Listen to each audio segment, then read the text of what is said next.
Again, I informed the Speaker and asked clearance about the instructions ng Pangulo. At ang sabi niya, wala tayong magagawa. Kaya po nagtataka ako kung bakit sinasabi ni Pangulo na hindi niya makilala ang budget, samantalang lahat na binawas at dinagdag sa mga ahensya ng gobyerno ay humihingi ng approval sa kanya si Sec. Mina Pangandaman. Bago namin ginawa o tinapos ni Senator Chis Escudero during the BICAM. Sinabi pa ni Sec. Mina, everything is cleared with the President. Basta importante, pasok ang pondo na request ng Pangulo. The following day, sinabi ni Sec. Mina, approve na si Presidente BBM sa lahat na binawasan na ahensya. Masaya na ang Pangulo dahil naipasok ang gusto niyang 100 billion insertion. Wala pong perang napunta sa akin. Lahat po ng insertion napunta sa ating Pangulo at Speaker Martin Romualdez. Ako lang at ang aking mga tao, sila Paul Estrada, Mark Tiksay, at ang aking mga security ang nag-deliver papunta sa bahay nila Pangulong Bongbong Marcos at Speaker Martin Romualdez sa North Forbes Park, South Forbes Park hanggang sa Malacanang. Yung mga deliveries po ay merong record ang aking mga tao.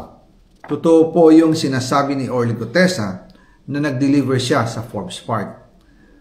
Totoo din po ang sinasabi ni Orly Gutesa na nag-deliver siya sa Malacanang nung siya ay nasa Senado.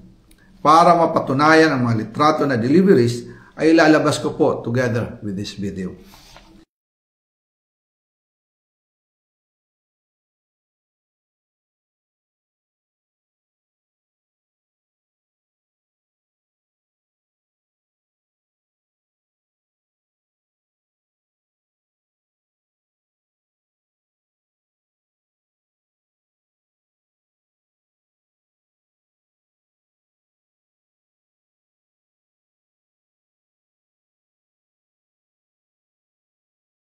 After po ng approval ng budget sa General Appropriations Act of 2025, nagtanong po ako sa DPWH kung magkano ang kailangan na ibigay sa Office of the President o ang SOP na bigayan. Ang sinagot sa akin ay 25%. Ang ibig sabihin nito, 25% ng 100 billion ang SOP na kailangan ibigay kay BBM mismo. In total, 25 billion ang napunta kay Pangulong Bongbong Marcos.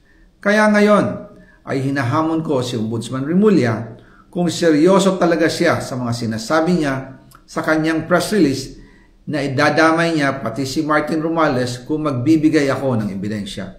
Patunayan niya ngayon ang pronouncement niya.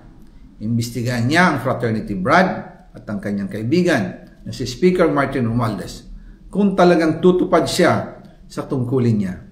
Imbestigahan din niya si President Bongbong Marcos. Sabi nga ni BBM nung SONA, let's do it right at mahiya naman kayo, hindi po ba? Nananawagan din po ako sa Senado na imbestigahan ang 100 billion insertion ni Presidente. Alam ko po na hindi gagawin ni Ombudsman Remulla ang hamon ko. Pero magaling ang Senado sa imbestigasyon at ako ay naniniwala na dahil sa kanila lalabas ang katotohanan.